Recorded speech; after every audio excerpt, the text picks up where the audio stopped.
Bulletin में सबसे पहले आपको बताएं कि मुल्क भर में कोरोना तेजी से मौत बांटने लगा। एक दिन में 69 अफराद की मौत को नींद सुला दिया। अमवात की मजमूई तादाद 14,434 हो गई। 24 घंटों में 43,965 टेस्ट किए गए। मजीद 4,757 केसेस रिपोर्ट हुए।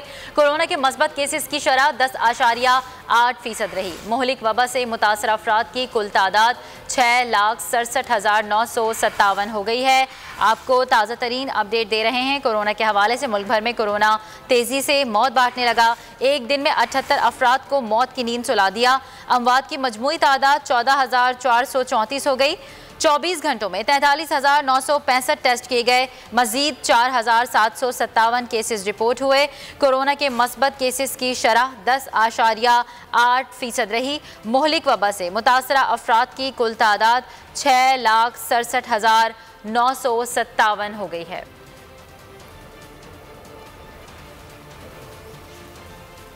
कोरोना की बिगड़ती सूरत हाल पर हुकूमत परेशान। वज़ीर-ए-आज़म इमरान खान ने 10 दिन में करंतना ख़त्म करके दोबारा जिम्मेदारियां संभाल लीं। वज़ीर-ए-आज़म इमरान खान ने कौमी राब्ता कमेटी बराए कोविड का इजलास आज तलब कर लिया है, जिसमें अहम फैसले किए जाएंगे। साबिक वज़ीर ख़जाना हफीज़ शेख भी कोरोना में मुब्तला हो गए। हमाद अजहर ने तस्दीक कर दी। कोरोना की वबा का बच्चों पर हमला। तीसरी लहर से बच्चे मुतासिर होने लगे। 1 से 10 साल तक के बच्चे शदीद मुतासिर हुए। इस्लामाबाद में 1 से 10 साल के 121 बच्चों का कोरोना टेस्ट मस्बत आया। 2 बच्चे अब भी ऑक्सीजन पर हैं। लाहौर के चिल्ड्रन अस्पताल में 11 बच्चे जेर इलाज हैं। अस्पताल में कोरोना से अब तक 10 बच्चों की अमवात हो चुकी। सिंध में कोरोना अब तक 17 बच्चों की जान ले चुका। खैबर पख्तूनख्वा के 25% बच्चों में कोरोना एंटीबॉडीज पाए गए। कोरोना के तशवीशनाक मरीजों में खौफनाक हद तक इजाफा। पेशावर के सरकारी अस्पतालों में कोरोना मरीजों के लिए बेड कम पड़ गए। इस्लामाबाद में 67% वेंटिलेटर्स, लाहौर में 63%, मुल्तान में 67%, गुजरांवाला में 60% वेंटिलेटर्स भर चुके हैं। मुल्क में कोरोना की सूरत हाल बिगड़ गई। पंजाब, खैबर पख्तूनख्वा और बलूचिस्तान में मजीद सख्त पाबंदियां लगा दी गई। लाहौर में ऑरेंज लाइन और मेट्रो बस समेत तमाम पब्लिक ट्रांसपोर्ट पर पाबंदी लगा दी गई। खैबर पख्तूनख्वा में शादी की तकरीबात पर पाबंदी होगी। कोयटा में दफ़ा 144 के तहत अवामी इज्तिमात पर पाबंदी लगा दी गई। कराची के जिला वस्ती में कोरोना केसेस बढ़ने पर माइक्रो स्मार्ट लॉकडाउन में 12 अप्रैल तक तोसी कर दी गई। मुतासरा इलाकों में मास्क पहनना लाजमी करार। डबल सवारी पर पाबंदी लगा दी गई। कोरोना की मौजूदा सूरत हाल और वैक्सीनेशन के अमल पर बात करेंगे। हमें ज्वाइन किया है डॉक्टर सलमान काज़मी साहब ने। डॉक्टर साहब बहुत शुक्रिया आपके वक्त का। डॉक्टर साहब, बताया जा रहा है कि अब एक और वैक्सीन चीन से पाकिस्तान पहुंच चुकी है कॉन्विडेशिया के नाम से, और ये 80 साल से ज़ायद उम्र के अफराद को लगाई जाएगी और सिंगल डोज होगी इसकी। डॉक्टर साहब ये बताएगा कि ये किस तरह मुख्तलिफ होगी दीगर जो वैक्सीन अवेलेबल है इस वक्त पाकिस्तान में? देखें जी, ये सारी वैक्सीन ट्रायल्स पे है। सिर्फ ये ट्रायल्स कामयाब हो रहे हैं। कुछ सीनियर लोगों पे किए गए हैं, कुछ जूनियर लोगों पे किए गए हैं, मतलब उम्र में ज्यादा है उन पे किए गए हैं। तो उस वजह से ये देखना उन्होंने शायद ये ट्रायल जो है ये 80 साल से उम्र के ज्यादा लोगों पे किए हैं और उनके लिए सेफ लगी। उस वजह से उन्होंने जो है ये रिकमेंड ये सीनियर सिटीजन पे लगाई जाए। और मेरी लोगों से अपील है कि वैक्सीनेशन जरूर लगवाएं, क्योंकि जिन ममालिक में वैक्सीनेशन 70% वहाँ पे बहुत ज़्यादा कमी आई है और डेथ की कमी आई है। अच्छा डॉक्टर साहब, ये भी बताइएगा कि ये वैक्सीन जो है सिर्फ 80 साल से ज़्यादा उम्र के अफराद को क्यों लगाई जाएगी? ये जी ट्रायल कुछ जो ट्रायल पहले जब वैक्सीन लगाने से पहले एक की जाती है, इसके अंदर कोई 10,000 लोगों को ये वैक्सीन तजर्बाती तौर पे लगाई जाती है और देखा जाता है कि कोई रिएक्शन तो सामने आ रहा। जब उस ट्रायल को किया जाता है तो उस एज ब्रैकेट साल के लोगों पे ये रिकमेंड जो रुपया सामने इस कंपनी डैमेज। ठीक है, आपकी आवाज़ हम तक सही तौर पर नहीं पहुंच पा रही। डॉक्टर साहब इंतज़ार कीजिएगा। हम अपने नाज़रीन को बताएं कि मुल्क में कोरोना की तीसरी लहर जारी है और इससे निपटने के लिए वैक्सीनेशन का सिलसिला भी इस वक्त और एक नई वैक्सीन जो कि चीन से पाकिस्तान आई है उसका नाम है कॉन्विडेशिया, और बताया गया है कि 80 साल से ज़्यादा उम्र के अफराद को वो वैक्सीन लगाई जाएगी। दीगर खबरों में आपको बताएंगे पाकिस्तान की भारत को एक बार फिर अमन की पेशकश। वजीर आजम ने भारतीय हम मनसब नरेंद्र मोदी के खत का जवाब जवाब दे दिया। कहा, हमारी हुकूमत और पाकिस्तानी अवाम भारत समेत जनूबी एशिया में देरपा अमन और इस्तेहकाम के लिए जम्मू कश्मीर समेत तमाम तस्फिया तलब तनाज़ात का हल होना ज़रूरी है। पाकिस्तान तमाम हमसाया ममालिक के साथ अमन से रहना चाहता है। वज़ीर-ए-आज़म इमरान खान ने पहले दिन ही भारत को पुरअमन तरीके से मसाइल हल करने की दावत दे दी। भारत को पाकिस्तान से मुज़ाकरात के लिए साजगार माहौल पैदा करना होगा। वज़ीर ख़ारजा शाह महमूद कुरैशी की दोशंबे में मीडिया से गुफ्तगू। कहा, पाक भारत ताल्लुकात में पेशरफ्त हुई है। LOC के 2003 के सीज़ फायर मुआहदे पर अमल करने पर इत्तेफाक हुआ है।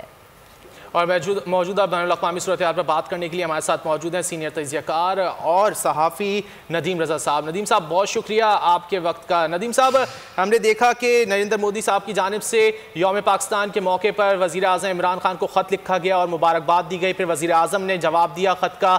ये यकायक भारत के लहजे में इतनी तब्दीली कैसे हो गई?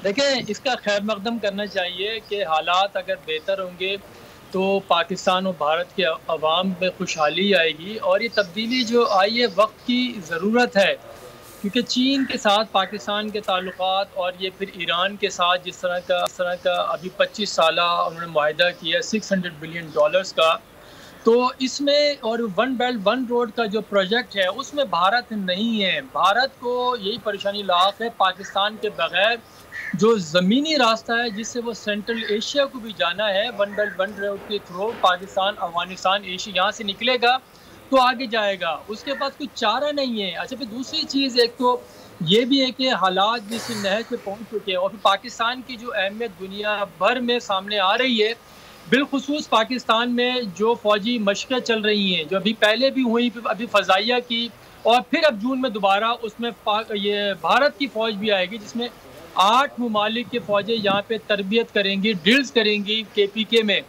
तो इसीलिए भारत के पास कोई चारा नहीं है पाकिस्तान से करीब आए। लेकिन जो वज़ीर-ए-आज़म इमरान खान का जो स्टेटमेंट किया है वो बिल्कुल बेहतरीन स्टेटमेंट है, जो सिफारती जो अहदाफ हैं, सिफारती अखलाकियात हैं उसके दायरे में। और उन्होंने जो कश्मीर का इशू उठाया है, असल चीज़ जो बर्निंग इशू है कश्मीर का है, जो 70 साल से ज़्यादा अरसा गुजर गया है कि वहाँ पे जो इंसानी हकूक़ की खिलाफ वर्जियाँ ताहाल की जा रही हैं, उसके ऊपर बात करने पे वो तैयार नहीं है। और वज़ीर-ए-आज़म इमरान खान ने ये जो बात की है, अब इसके ऊपर देखना ये है कि जो आलमी इदारे हैं, कि जैसे अभी हाल ही में अभी देखें आजकल में ही यूरोप के जो ममालिक हैं उन्होंने ईरान के ऊपर इंसानी हकूक़ की खिलाफ वर्जियों पर मज़ीद सैंक्शन लगाई हैं, जो हर साल वो अप्रैल में रिव्यू करते हैं। तो क्या उन्हें जो कश्मीर में हो रहा है, जहाँ पे मावरा अदालत नहते कश्मीरी नौजवानों को कत्ल किया जा रहा है, बच्चों को यतीम किया जा रहा है, माओं की गोदें उजाड़ी जा रही हैं, उनके खिलाफ भी इस तरह से बातें होंगी या नहीं होगी?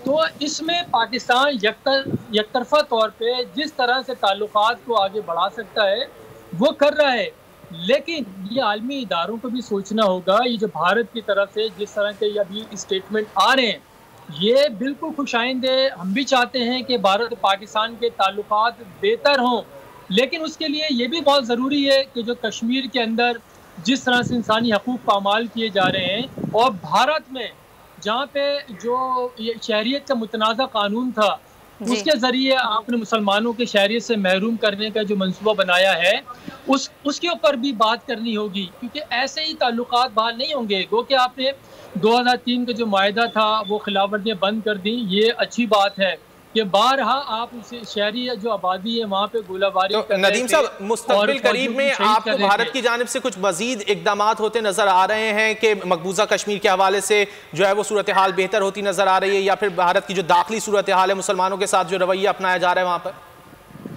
देखिए, हमें तवक्को रखनी चाहिए, उम्मीद का दामन हाथ से नहीं छोड़ना चाहिए। ये एक उम्मीद ही है जो जीने का दर्द देती है, जीने की उमंग देती है। हमें बिल्कुल उम्मीद रखनी चाहिए कि भारत को ऐसा करना होगा, लेकिन इसके बरखिलाफ जो ज़मीनी हक़ाइक़ हैं वो उस तरह के दिखाई नहीं दे रहे। अभी भी भारत में जिस तरह से मुसलमानों का यानी कि उनका नाश्ता बंद किया जा रहा है, घेरा किया जा रहा है, समाजी बाइकाट उनका किया जा रहा है, उनकी दुकानों से ख़रीदो फरोख्त नहीं होती, उन्हें पानी पीते हैं तो उन पर तशद्दुद किया जाता है। तो ये जो चीज़ें, फिर आप कश्मीर का जो आपने सवाल किया, कश्मीर में आज भी देखिए आप, यानी कि रेवड़ियों के एवज जो शहरियत दी जा रही है भारतीय गोरखाओं को, कि वो वहाँ पे ज़मीन भी ख़रीद रहे हैं सारी, वो कश्मीरियों को बेदखल कर रहे हैं, आबादियाँ ख़त्म कर रहे हैं। और सो कॉल्ड आपने सिर्फ यानी कि जब वो विज़िट कराना था आलमी इदारों को, तो आपने इंटरनेट जुज़वी तौर पर बहाल भी उनका किया, लेकिन उसके बावजूद वो चीज़ें नज़र नहीं आ रही हैं। भारत को अगर आगे बढ़ना है, हाँ बिल्कुल, तो आपको जो ज़मीनी हक़ाइक़ हैं उसको तस्लीम करें। ठीक है, भारत को अगर आगे बढ़ना है तो फिर ज़मीनी हक़ाइक़ को तस्लीम करना होगा। बहुत शुक्रिया नदीम रज़ा साहब, आपने वक्त दिया और इस हवाले से अपना मौक़िफ़ बयान किया।